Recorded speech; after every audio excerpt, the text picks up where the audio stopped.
Hello दोस्तों, स्वागत है आपका आज की हमारी नई वीडियो में। आज हम इस वीडियो में बात करने वाले हैं अर्नेस्ट रदरफोर्ड के जीवन को लेकर। तो चलिए वीडियो को स्टार्ट करते हैं। अर्नेस्ट रदरफोर्ड प्रसिद्ध रसायनिक तथा भौतिक शास्त्री थे। उन्हें नाभिकीय भौतिकी का जनक माना जाता है। अर्नेस्ट रदरफोर्ड का जन्म 30 अगस्त 1871 को न्यूजीलैंड में हुआ था। वहीं बात करेंगे इनकी शिक्षा और शोध कार्यों को लेकर। भौतिक विज्ञान में रुचि होने और एक अच्छा छात्र होने के कारण 1894 में रदरफोर्ड को प्रसिद्ध भौतिक विज्ञानी सर जे थॉमसन के अधीन शोध करने का मौका मिला। इसके लिए उन्हें छात्रवृत्ति भी मिली।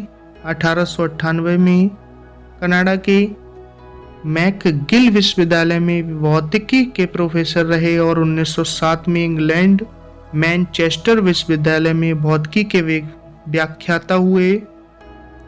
1919 में थॉमसन की मृत्यु के बाद कैम्ब्रिज विश्वविद्यालय में अर्नेस्ट रदरफोर्ड ही भौतिकी के प्राध्यापक और निदेशक बने। भौतिक रसायन के लगभग सभी प्रयोगों में उपयोग होने वाली अल्फा बीटा और गामा किरणों के बीच अंतर बताने वाले वैज्ञानिक अर्नेस्ट रदरफोर्ड ही थे।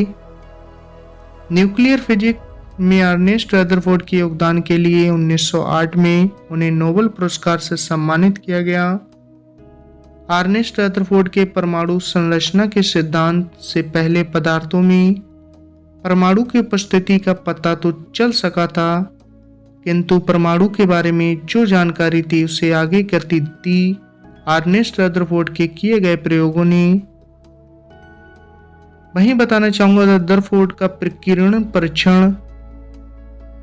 अर्नेस्ट रदरफोर्ड ये जानने के लिए उत्सुक थे कि किसी परमाणु के अंदर इलेक्ट्रॉन किस प्रकार व्यवस्थित होते हैं। इसके लिए रदरफोर्ड ने एक परीक्षण की रूपरेखा बनाई। इस परीक्षण में तेज गतिमान अल्फा एकड़ को पतले स्वर्ण पत्र पर कराया गया। परमाणु की संरचना की जांच पड़ताल कैसे हुई तो बताना चाहूंगा 1909 में परमाणु की संरचना को एक नन्ही अर्धपारगम्य गेंद के जैसे माना जाता था, जिसके आसपास नन्हा सा विद्युत आवेश होता है। यह सिद्धांत उस समय के अधिकतर प्रयोगों तथा भौतिक विश्व के अनुसार सही पाया गया था, लेकिन भौतिक शास्त्र में ये जानना ही महत्वपूर्ण नहीं है कि विश्व किस तरह से संचालित होता है, बल्कि ये महत्वपूर्ण है कि वह संचालन कैसे होता है। 19,609 अर्नेस्ट रदरफोर्ड ने उस समय प्रचलित परमाणु संरचना के सिद्धांत की रचना की। जांच के लिए एक प्रयोग करने का निश्चय किया। इस प्रयोग में उन्होंने इन कणों के अंदर देखने का ऐसा तरीका ढूंढ निकाला जो सूक्ष्मदर्शी से संभव नहीं था।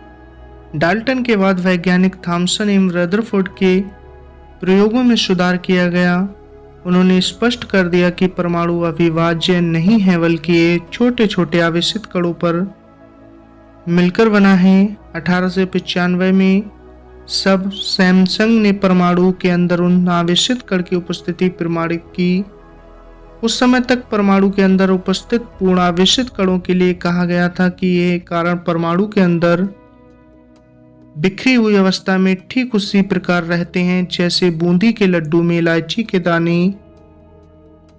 अर्नेस्ट रदरफोर्ड का वैज्ञानिक दिमाग परमाणु के अंदर इलेक्ट्रॉन की इस तरह की व्यवस्था से संतुष्ट नहीं था। संतुष्टि के लिए उन्होंने कई और प्रयोग किए। परमाणु के अंदर की संरचना जानने के लिए 1911 में उन्होंने एक प्रयोग किया, जिसमें उन्होंने निर्वात में स्क्रीन के सामने रखी एक स्वर्ण पन्नी में कुछ अल्फा किरणों को गुजारा।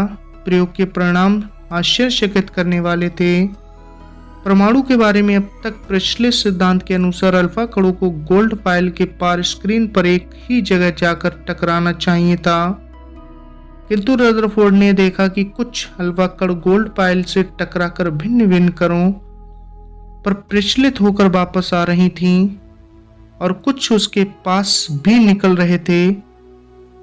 रदरफोर्ड के प्रयोग ने स्पष्ट कर दिया कि परमाणु के मध्य कुछ धनात्मक भाग परमाणु का नाभिक है।